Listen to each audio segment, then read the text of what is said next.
નમસ્કાર વિદ્યાર્થી મિત્રો, છેલ્લે આપણે સ્ટાન્ડર્ડ 7માં ઇંગ્લિશ સબ્જેક્ટમાં એક્ટિવિટી 2 સુધી જોયું હતું. આજે આપણે યુનિટ 2માં એક્ટિવિટી 3 જોઈએ. Activity 3 read the process stitching buttons, એટલે કે બટન ટાંકવાની પ્રોસેસ પદ્ધતિ જેને કહેવાય. થિંગ્સ રિક્વાયર્ડ, જરૂરી ચીજવસ્તુઓ. તેમાં પહેલું છે નીડલ એટલે કે સોય, થ્રેડ એટલે દોરો, buttons button, piece of cloth કપડાનો ટુકડો. હવે સ્ટેપ આપ્યા છે, તેને અનુસરતું જવાનું છે અને આપણે કપડા ઉપર બટન ટાંકતું જવાનું છે. જોઈએ, પહેલું જોઈએ. ટેક અ નીડલ, એક સોય લો. Take a piece of thread, કપડાનો એક ટુકડો લો. Put through the pointed thread in the needle eye. Needle eye એટલે કે સોયની જે કાણાવાળો ભાગ છે એમાંથી તમારો જે દોરો છે એને પરોવો, એટલે કે એ કાણામાં દોરો પરોવો. Match both the ends of the thread, make a knot. Match એટલે મેળવો, બોથ ધ એન્ડ્સ આ દોરાના બંને છેડા છે, એક સોયમાં પરોવેલો જે ભાગ છે તે અને બીજો જે છેલ્લો ભાગ હતો એ બંનેને મેળવી અને ત્યાં ગાંઠ મારો. મેક અ નોટ એટલે ગાંઠ વાળો. Put a button at the proper place of the cloth. Put એટલે મૂકો, button at the proper place યોગ્ય જગ્યાએ, ઓફ ધ ક્લોથ કે કપડામાં તમારે જે જગ્યાએ બટન ટાંકવું છે ત્યાં યોગ્ય જગ્યાએ બટન મૂકો. Pierce the needle from beneath the cloth. શું કહે છે કે આ જે સોય છે તેને કપડાની નીચેથી નાખો, એટલે કે કપડાની નીચેથી સોયને નાખો. Match the button whole and needle point. Match એટલે મેળવો, બટન હોલ કે બટનનું જે કાણું છે તે અને આ સોયની અણીને મેળવો, એટલે કે બટનનું કાણું અને સોયની અણીને બરાબર ગોઠવો કે જેના કારણે સરળતાથી બટનમાંથી પસાર થઈ જાય. Pass the needle through the button hall.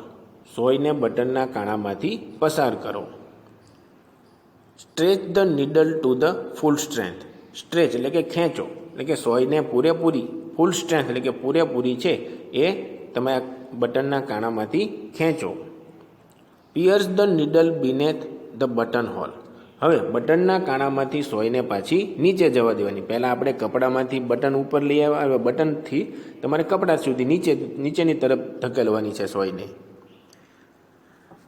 Piers it upward and downward from 3 to 4 time. હવે આ રીતે તમારે સોયને 3 થી 4 વખત ઉપર નીચે કરવાની છે, એટલે કે ઉપર નીચે આ રીતે તમે સોયને છે ઉપર નીચે જવા દેવાની છે. ઇન ધ એન્ડ આખરે, છેલ્લે, અંતે, bring the needle beneath the cloth. સોયને કપડાની નીચે રાખવાની છે. એ રીતે આવે એ રીતે આપણે બટન 3-4 વાર કરવાનું છે કે જેના કારણે સોયનો જે ભાગ છે તે નીચેની તરફ દોરાવાળો ભાગ આવે. Tie knot beneath the cloth and cut the thread. એટલે કે હવે કપડાની નીચે તમારી સોય આવી જશે એટલે તમારે છે ત્યાં બરાબર વ્યવસ્થિત ગાંઠ મારી દેવાની છે અને દોરો તોડી નાખવાનો છે. આ રીતે તમારું બટન ટકાઈ જશે. ત્યારબાદ એક્ટિવિટી 4 જોઈએ.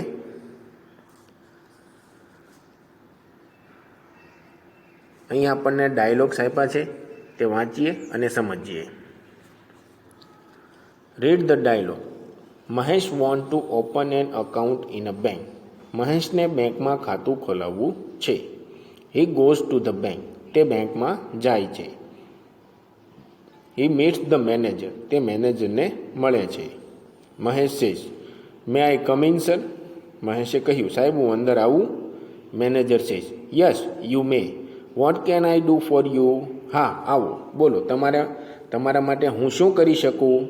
Mahesh says, I want an SD account to be open in the bank. શું કહે છે કે મારે આ બેંકમાં SD અકાઉન્ટ ખોલાવવું છે. SD અકાઉન્ટ એટલે કે સ્મોલ ડિપોઝિટ, બચત ખાતું જેને કહેવાય. Manager says, okay take this form, fill in the details. ભલે આ ફોર્મ લો અને બધી વિગત ભરી દો. Mahesh says, sir I have filled up the form. શું કહે છે કે સાહેબ મેં ફોર્મ તો ભરી દીધું છે. Manager says, now paste your photographs and sign it. તો હવે તમે તમારો ફોટો ત્યાં લગાવો અને સહી કરો. Mahesh says, here it is. આ રહ્યું. Manager says, how much money do you want me to deposit. તમારે કેટલા પૈસા જમા કરાવવા છે? મહેશ સેઝ, 500 રૂપીસ, એટલે કે 500 રૂપિયા. Manager says okay now give your form and money to the cashier. Give એટલે આપો. હવે તમે તમારું ફોર્મ અને પૈસા છે એ કેશિયર એટલે જે પૈસાની લેતી દેતી કરતા હોય બેંકમાં તેને કેશિયર કહેવાય, તેને આપો. He will give you a passbook. તે તમને પાસબુક આપશે. પાસબુક એ એક ચોપડી છે જે બેંકમાં તમે જે લેવડ દેવડ કરી હોય એનો હિસાબ રાખે છે. Mahesh says thank you sir. મહેશે કહ્યું તમારો આભાર સાહેબ. હવે અહીંયા આપણને એક્ટિવિટી 5 છે તેમાં એક બેંકનું ફોર્મનો નમૂનો આપેલો છે જેનું સ્ટુડન્ટ્સ બેંક ઓફ ઇન્ડિયા એવું નામ છે. તેમાં કઈ રીતની વિગત હોય છે તે આપણે જોઈએ. તો તમારે બેંકમાં ખાતું ખોલાવવું હોય તો તમારે નીચે મુજબની આપણને એક નમૂનો દર્શાવ્યો છે ફોર્મનો, એ પ્રમાણે ફિલઅપ કરવાનું હોય છે. તો જોઈએ આપણે. તો એમાં સૌથી પહેલાં છે પર્સનલ ડિટેલ. તો પર્સનલ ડિટેલમાં કસ્ટમર ટાઈપ એટલે કે તમે શું છો, પબ્લિક, કોઈ સ્ટાફ, કોઈ કંપનીમાં સ્ટાફ તરીકે જોડાયેલા છો, પુરુષ, સ્ત્રી કે કુમારી કે અન્ય કોઈ, સિનિયર સિટીઝન હોય તો હા એમાં ટીક કરવાનું. અને માઇનર એટલે કે નાના 18 વર્ષથી નીચેના જે બાળકો હોય તેને માઇનરમાં આવે છે. માટે તમારે જો બેંકમાં ખાતું ખોલાવવું હોય તો તમારે માઇનરના બોક્સમાં તમારે ટીક કરવાનું. ત્યારબાદ નેમમાં ફર્સ્ટ નેમ, મિડલ નેમ અને લાસ્ટ નેમ.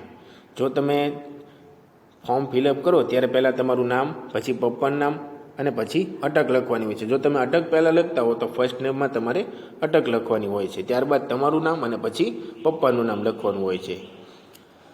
ત્યારબાદ name of father, husband or guardians એટલે કે પછી તમારા પપ્પાનું નામ અથવા કોઈ સ્ત્રી પરણેલી હોય તો એના પતિનું નામ અથવા તમને જે પાલતો તમે જેની સાથે રહેતા હો એનું નામ. પરંતુ આપણે માઇનરમાં ખાતું ખોલાવીએ છીએ માટે તમારે દરેકે તમારા પપ્પાનું નામ લખવાનું હોય છે. એટલે એમાં જે મિસ્ટરનું ખાનું આપ્યું છે તેમાં ટીક કરી અને પછી તેનું પૂરું નામ લખવાનું હોય છે.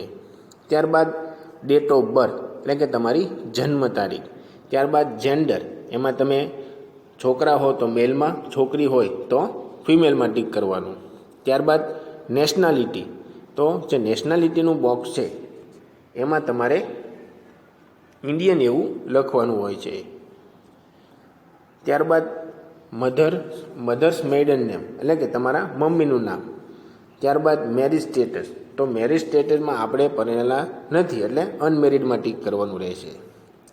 ત્યારબાદ યુઆઈડી નંબર એટલે કે તમારો આધાર કાર્ડ કે જે પણ કાંઈ નંબર માગે તે તમારે નાખવાનું હોય છે. ત્યારબાદ તમારું એડ્રેસ, એ તમારે આ એડ્રેસ જે છે તે તમારે અહીં ફિલઅપ કરવાનું હોય છે.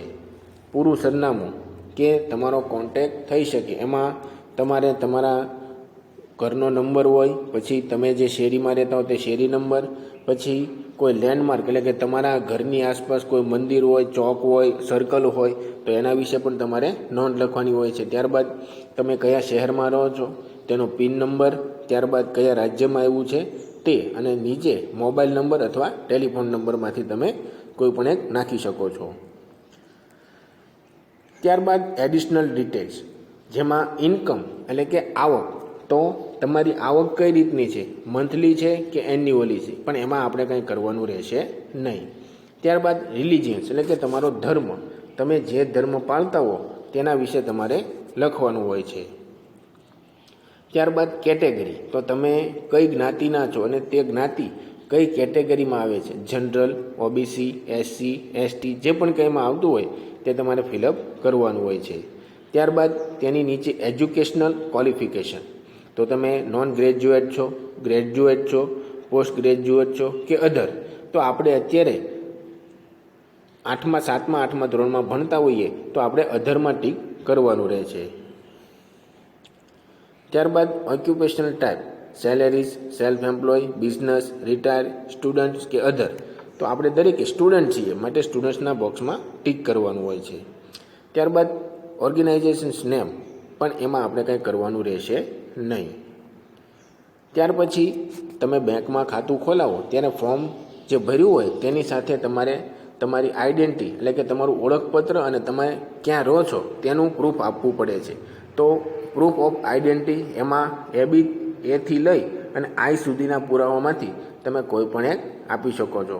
પરંતુ તમારી પાસે આમાંથી કંઈ હોતું નથી. તો તમે શાળામાંથી તમે દાખલો કઢાવી અને બોનોફાઇડ જે આવે છે તેના આધારે પણ તમે આ બેંકમાં ખાતું ખોલાવી શકો છો. ત્યારબાદ પ્રૂફ ઓફ એડ્રેસમાં તમારા ઘરનું તમે લાઇટ બિલ આપી શકો, ફોનનું બિલ આપી શકો, અથવા બેંકની પાસબુક ઘરમાં વડીલની હોય તો એ પણ તમે આપી શકો. રેશન કાર્ડ વગેરે જેવા પુરાવાઓ છે એ રહેઠાણના પુરાવામાં આવતા હોય છે. ત્યારબાદ ઇન્ટ્રોડક્શન ડિટેલ, કે જેમાં તમે જે બેંકમાં ખાતું ખોલાવો છો એ બેંકમાં તમારા અન્ય કોઈ સગા સંબંધીનું ખાતું હોય તો એ તમારે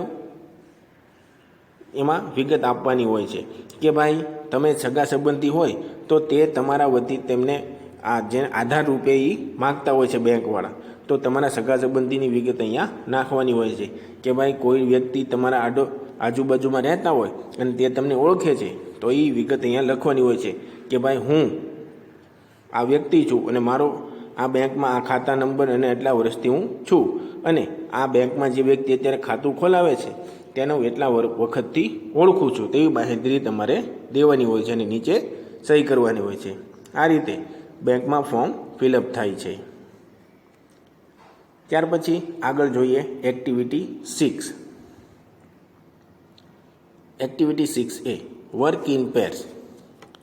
Lakshman prepared a set of cards to show how to make lemon sharbat, but he forgot to write the instructions for each card. Write the instruction in the blanks. એટલે લક્ષ્મણ છે શરબત બનાવવાની રીત લખી છે પરંતુ તે વ્યવસ્થિત લખી શક્યો નથી, તો આપણે તેને લખવામાં મદદ કરવાની છે. તો કયું ચિત્ર છે એમાં શું લખવું એ આપણે સમજવાનું છે અને આપણે તેને ક્રમમાં પણ ગોઠવતા જઈએ. તો સૌથી પહેલાં આપણે તેને ક્રમમાં ગોઠવી અને આપણે આગળ વધીએ.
Remember there should not be any water leakage. પણ તમે સ્ક્રૂ ફિટ કરો ત્યારે ધ્યાન રાખવું કે એ સ્ક્રૂમાંથી પાણી લીક ન થાય એ રીતે તમારે એને ફિટ કરવાના છે. ત્યારબાદ આગળ જોઈએ, join the outer ends of the screws with a battery or a dry cell. This is our voltameter. શું કીધું કે સ્ક્રૂનો જે બહારનો છેડો જે દેખાય છે તેને બેટરી વડે જોડી દો. આ આપણું છે એ વોલ્ટામીટર તૈયાર થયું.